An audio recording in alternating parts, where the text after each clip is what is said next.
about coyotes that have been spotted in East Texas. Andrew Culver is joining us to get a little bit more information about what is being said about these coyotes, who spotted them, and what this means for officials there in Longview. Let's hear more.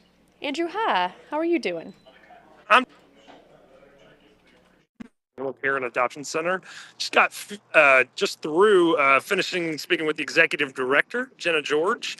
And basically, so the reason this came to our attention, we saw online the city of Longview has posted something. They're like, here's how to keep pets safe during coyote mating season, which, by the way, that is right now.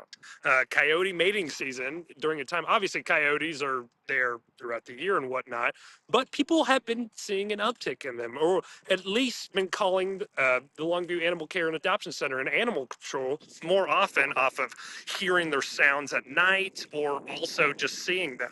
I got the chance to speak with a resident who's been seeing with them. He's got it caught on camera, including talking with the game warden, Gregg County game warden, a rare type of coyote that is black. And anyways, he has photos of this. There'll be more tonight at 6. Hopefully you'll get to see some of those photos and whatnot.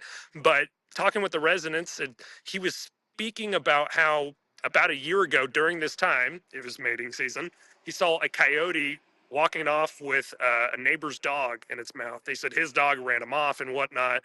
And so he was kind of sharing those experiences. And around where he lived was Green Ridge and Longview, as there's kind of some wooded areas and some specific spots that people have been calling from and whatnot. But speaking with the city for just a second, they were trying to give some tips on what to do right now. Basically, try not to leave your pets outside, especially during the night hours. People leave food outside as well. That can attract coyotes. They said coyotes can jump fences, probably up to a fence up to 5 feet tall or so. And so basically, if you have little children or pets, especially during the late hours, just keep watch. Have them kind of close by and whatnot too.